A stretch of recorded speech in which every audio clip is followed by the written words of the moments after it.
I wasn't listening to the conversation anymore. I was counting the lights on the ceiling, small, warm bulbs in a straight line above the table. 1, 2, 3, 14. 14 lights. I remember that clearly, because I'd reached 14 at the exact moment she said the sentence that ended my marriage. Before that, my mind was somewhere else. Floating. Detached. That's what I do when I'm uncomfortable. I drift.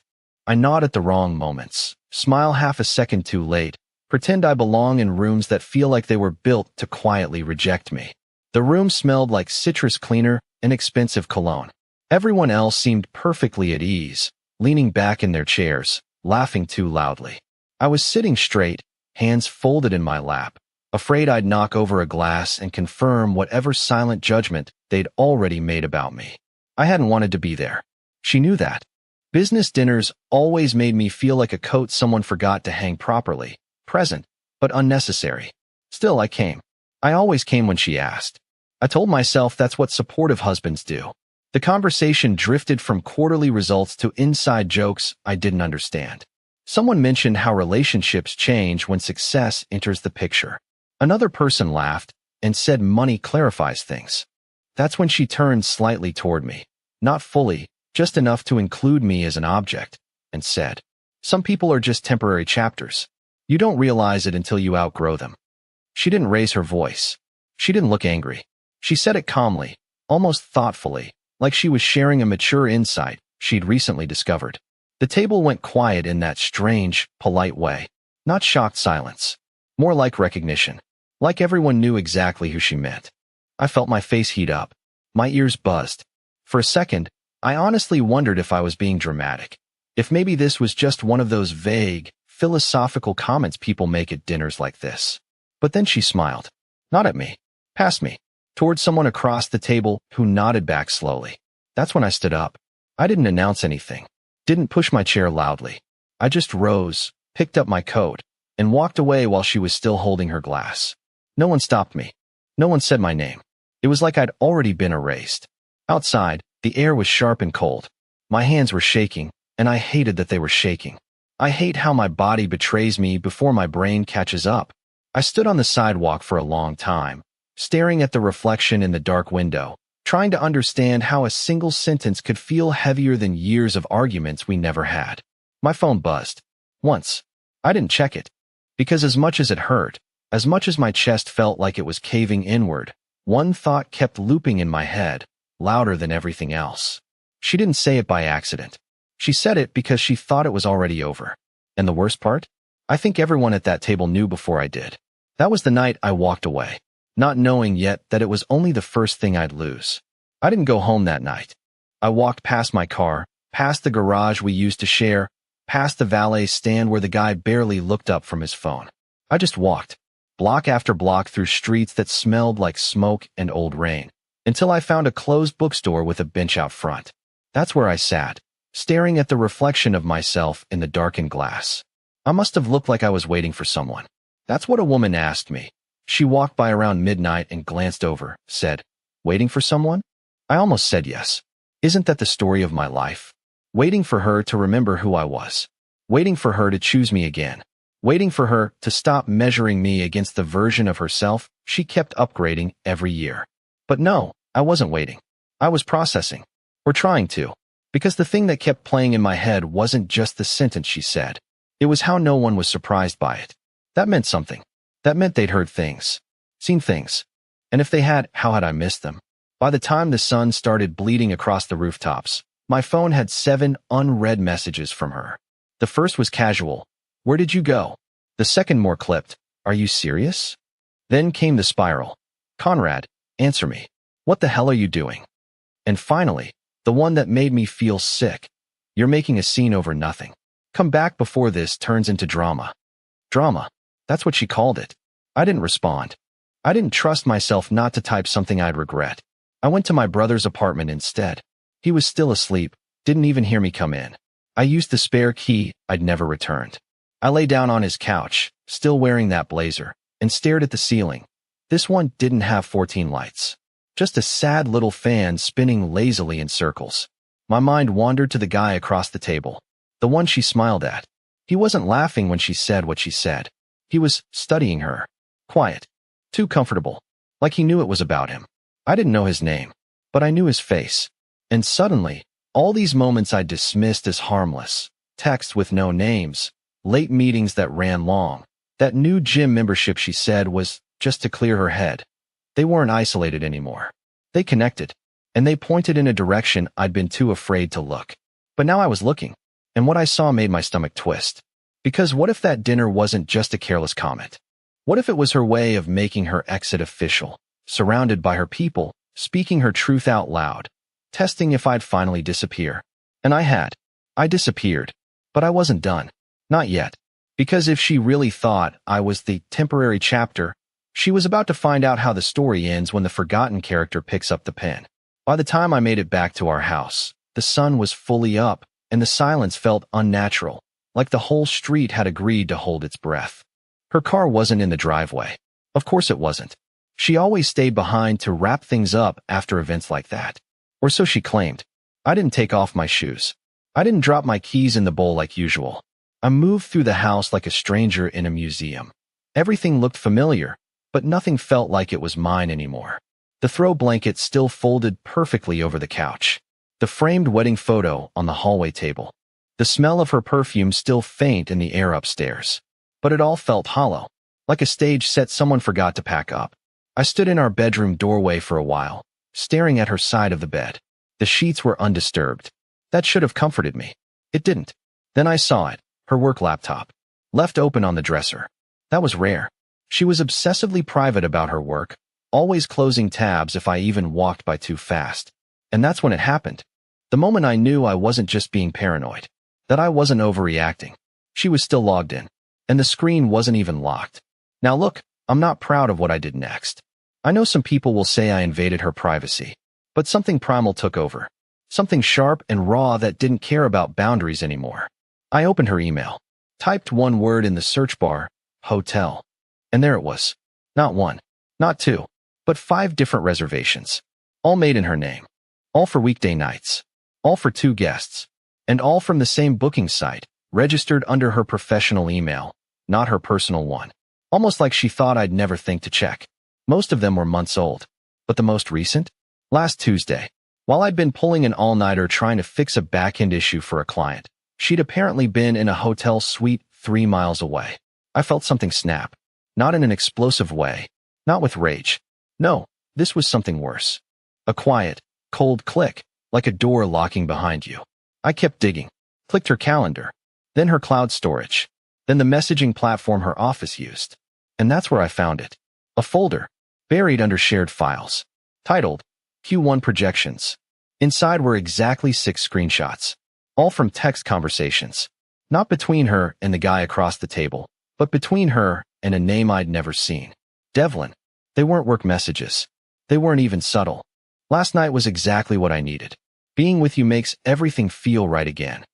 I'm tired of pretending around him. He doesn't challenge me. Not like you do. You're my future. He just doesn't know it yet. That was the one that did it. That last one. You're my future.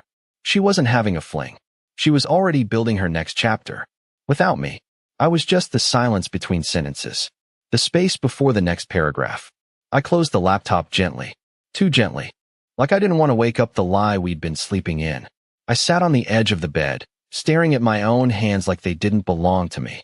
I didn't cry. Not yet. That came later. But I did realize something important right then. Something horrifying and liberating all at once. This wasn't a collapse. It wasn't even a betrayal. It was a transition. She hadn't broken our life. She'd outgrown it. And she was hoping I'd go quietly. But I don't go quietly. Not anymore. I couldn't stay in that house. Not for another second. Every room felt like it was laughing at me. The kitchen, where she used to kiss me on the cheek while I stirred coffee. The living room, where we'd spent whole Sundays curled under a blanket watching reruns of shows I pretended to like just because she liked them. Even the hallway felt like it was whispering, you missed it. You missed everything. I grabbed the laptop, stuffed it into my backpack like it was evidence, and maybe it was, and walked out without locking the door. I didn't even care. Let the whole world walk in and take whatever they wanted. Everything important had already been stolen. I went back to my brother's place. I didn't say a word when I walked in, and he didn't ask questions. He just handed me a mug of reheated coffee and nodded like he somehow already knew. That silence saved me. I didn't need advice. I didn't need comfort. I needed space to think. So I started reviewing the emails. Obsessively. Like I was piecing together a crime scene that had been right in front of me for months. And then I found something that wasn't a smoking gun. It was a nuclear bomb.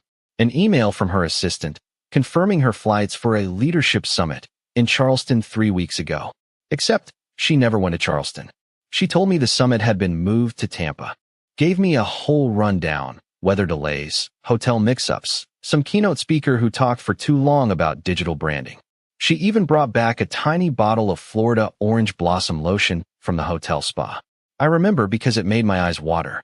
But here it was, clear as day, a hotel confirmation for Charleston. Not Florida. No spa. No summit. And the name on the reservation? Devlin R. Walters. They booked a suite. I felt sick. Physically sick. I stood up so fast I knocked over the mug of coffee, and it spilled across the kitchen counter. I didn't even bother cleaning it. I just stood there, hands gripping the edge of the sink, breathing through clenched teeth like I was bracing for impact. That trip was the same weekend I had food poisoning. I'd been curled up on the couch, texting her between trips to the bathroom. She sent me selfies, smiling in business casual outfits, standing in front of palm trees. She even told me she missed me, that she wished I was there. I believed her. I replied with "I miss you too." I actually meant it. I think I stared at the hotel confirmation for a full 10 minutes before I noticed something else. A note in the reservation comments section. Please have champagne waiting in the room. It's our anniversary. Our anniversary is in July. This was in October. An anniversary. Theirs. That hit harder than anything else. Because it wasn't just a fling. It wasn't even just betrayal. It was a parallel relationship. One with its own timeline, its own inside jokes, its own milestones. I was the shadow. The footnote. The guy she called stable in public while she toasted someone else behind my back. I wanted to scream. To confront her. To throw the evidence on the table and watch her face crumble. But I didn't. I wasn't ready. Because something inside me shifted. This wasn't going to end with a dramatic fight or a desperate plea for answers. No, I was going to finish this my way. And quietly. That scared me more than any outburst ever could. Because when the silent ones finally stand up, they don't come back. It was the following Thursday when I made my move. She had another after-hour strategy dinner with her department heads. I didn't say a word when she kissed my cheek that morning. I didn't flinch when she smiled and said, "Don't wait up. I might be late." She even tossed in a playful wink. And I smiled back like an idiot. Like I hadn't already seen the email from her calendar. Dinner with Devlin. 7:30 p.m. Crosswell Lounge. Table reserved under D. Walters. She thought she was 10 steps ahead of me. What she didn't know was that I had already reserved the table next to hers under another name. A fake one, just in case. Something bland. Ben Thomas. Sounds like a guy who blends into the background. Perfect. I arrived 10 minutes before they did. I chose a seat with a perfect side-angle view of their table, tucked slightly behind a tall plant wall and a half-broken lamp. I wasn't hiding. I didn't have to. People like them don't see people like me unless they're serving drinks or fixing Wi-Fi. I ordered water. That's all I could stomach. At 7:34, they walked in. She looked different. Not in a dramatic way, but more alive. More deliberate. She touched her hair in that nervous, flirty way I hadn't seen in months. She wore the dark blue dress she told me she didn't like anymore. Said it felt too tight. Funny. Didn't look too tight now. Devlin was everything I imagined. Confident. Overgroomed. Loud laugh. Perfect teeth. That kind of effortless arrogance that only comes from never having been told no for anything in his life. They didn't see me. They ordered a bottle of wine. Expensive.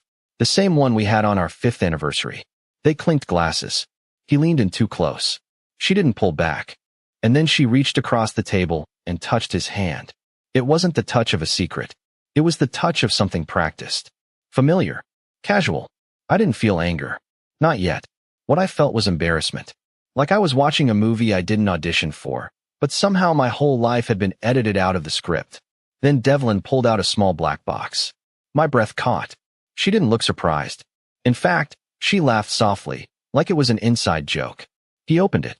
It wasn't a ring. It was a bracelet. Thin gold, engraved. I couldn't read it from where I sat, but I didn't need to. She reached out and let him fasten it onto her wrist. That was when something shifted in me. Not rage. Not heartbreak. Something colder. Something final. I got up, left a 20 on the table, and walked out without looking back. Again. But this time, I didn't go home. Instead, I drove to a storage unit I hadn't used in years. Still had the key in my old wallet. Inside were boxes from before we got married. Old tax files. College books. A cheap safe I hadn't opened in a decade. Inside the safe was a folder. A copy of the prenup she insisted we didn't need, but my brother begged me to get. She signed it back when she thought I was going to build $1 million startup. She forgot all about it. I didn't. And when I opened it, I saw the clause I remembered. Infidelity, proven by digital evidence or physical surveillance, voids her claim to shared assets and property. Her signature sat there. Clear. Permanent. And just like that, the man she called safe became the man with every card in his hand. She didn't know it yet, but the goodbye she thought she controlled? I had just rewritten it. I didn't sleep that night. I didn't even lie down. I just sat at my brother's kitchen table with the prenup open in front of me, and her bracelet burned into my memory. Not the design, not the gold. I kept seeing the way she smiled while he fastened it. The same way she used to smile at me when she thought no one was watching. But now, she smiled like I was a worn-out story she'd outgrown. By morning, I had a plan. I wasn't going to scream. I wasn't going to cry. I wasn't going to beg. I'd done too much of that in my head already. This wasn't about making her feel bad anymore. This was about making sure she couldn't walk away with everything while pretending she didn't burn it down first. I started simple. Screenshots. All of them. Emails, hotel confirmations, messages with Devlin. I organized them into a single folder, then printed hard copies. 2 sets. One for my lawyer. One for her. Next, I call my friend Felix. He's a licensed private investigator. The kind of guy who usually tracks corporate theft or cheating spouses. He owed me a favor from years ago. I didn't need him to find out if she was cheating. I already had that. I just needed confirmation. Photographic proof. One clear image. Felix didn't even ask for details. Send me his face, he said. You'll have what you need by the weekend. While Felix got to work, I took care of something else. I called my bank. Froze our joint savings. Transferred my personal checking account to a new one under my name only. Same with my retirement portfolio. She had no access to any of it, but I wasn't taking chances. Then I contacted the property manager. She didn't know this, but the house was in my name only. I'd bought it 2 years before we got married and never added her. Not legally. She'd never asked. And I never told her. Now, I was grateful for that oversight. Everything was lining up. That night, I went home. She was already there, sitting on the couch in her robe, scrolling through her phone like she didn't have a secret life crumbling behind her. You didn't come home last night, she said, not looking up. Yeah, I replied. Stayed at Liam's. Got stuck fixing something for a client. She nodded slowly, still not meeting my eyes. You didn't text. You didn't either. That was all we said. That silence used to hurt. Now it felt like armor. I watched her closely. She looked nervous. Her foot tapped softly against the carpet. Her hair was tied up, but her bracelet, the one he gave her, was gone. Smart girl. Didn't want to risk questions. She was trying to play both roles, the professional wife and the passionate mistress. Too late for that. Over the next few days, I acted like nothing had changed. I kissed her forehead in the mornings. I made coffee. I asked how work was going. I even made dinner Thursday night, just like I always used to. She relaxed. She thought I was back in the dark. That whatever mood I'd been in had passed. Friday night, Felix sent me the photo. Devlin and Remy, locked in an embrace in the parking lot of a hotel.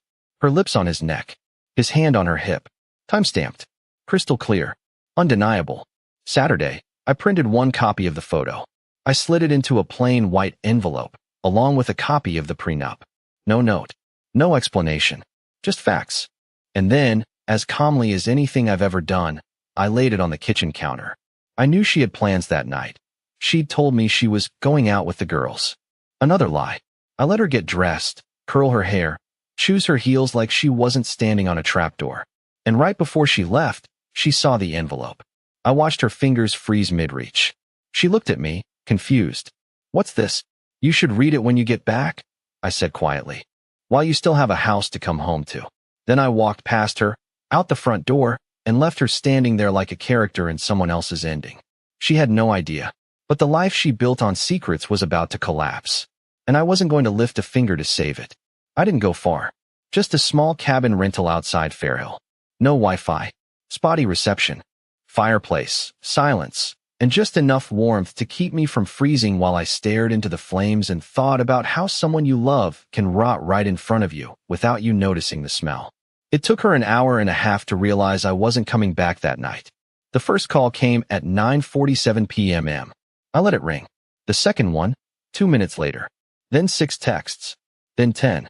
By midnight, I had 22 missed calls and enough voicemails to fill my storage.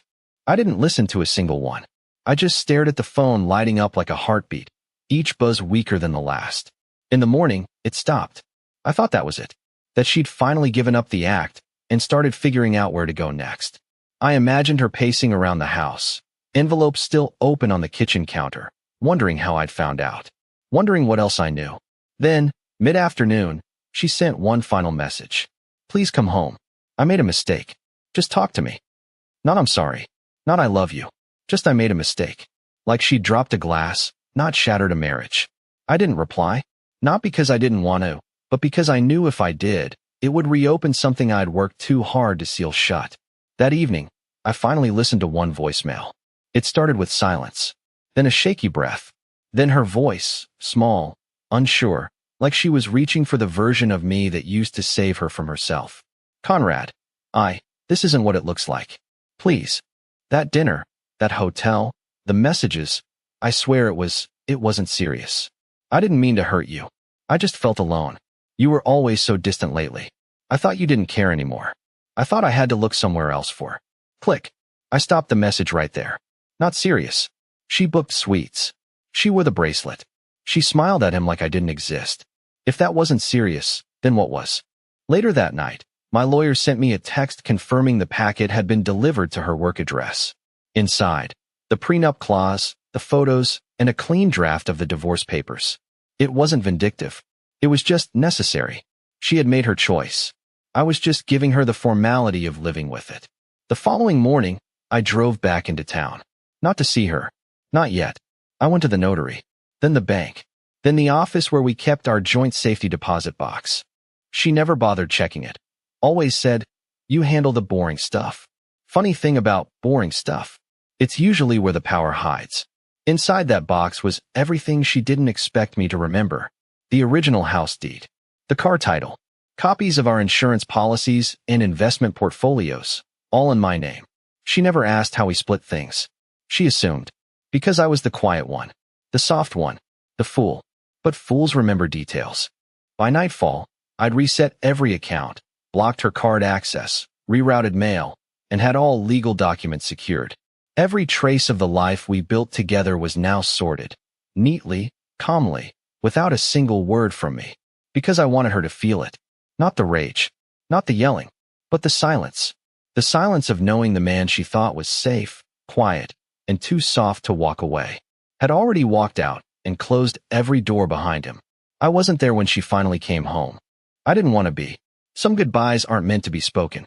They're meant to be felt in the echo of an empty room, in the way silence wraps around you like a reminder that something used to live there, but doesn't anymore. She found my wedding ring on the windowsill, right where she used to set her coffee every morning. She found my key on the kitchen counter, next to a sealed envelope. Inside was no yelling, no insults, just one printed page, folded neatly. It read, you were right. You outgrew me, but you forgot something important. I wasn't standing still. I was building a life that deserved honesty, loyalty, and respect. You chose passion over stability. I choose peace over pretending. I left the rest of the house untouched. She could keep the furniture, the decor, the walk-in closet she always bragged about to her friends. I didn't need those things anymore. They were relics of a life built on compromise and quiet betrayals. As for me, I started over. Not in some dramatic, movie-style way. There was no spontaneous move to a new city or impulsive haircut or tropical beach montage. Just stillness. A slow rebuild. A reintroduction to myself. I moved into a small apartment on the edge of town. Signed the lease in my name only. Set up my workspace by the window. Started saying yes to things I used to avoid. I reconnected with my sister, Someone I hadn't seen in years because Remy never liked how blunt she was. And you know what? That bluntness was exactly what I needed. One afternoon, I was sitting at a quiet cafe, finishing some back-end updates for a new client, when the waitress complimented my code. I laughed. It caught me off guard. She said she used to study computer science before switching to design. We talked. Laughed again. Not forced laughter. Not polite dinner party giggles. Real laughter. Her name was Mira. Not flashy. Not perfect. But real. We didn't rush anything. We didn't need to. She asked questions. She listened. She didn't look past me like I was filler between bigger moments. Months passed. Remy tried reaching out once. An email. Short. Apologetic. She said she didn't recognize herself anymore and hoped I was doing well. I never replied. Because I was doing better than well. I was finally free. Not just from her, but from the version of me that thought being needed was the same thing as being loved. Now, when I look back at that dinner, the one where she said I was just a temporary chapter, I don't feel small anymore. Because sometimes, the chapter you were willing to burn down ends up becoming someone else's beginning. And I'm finally living mine.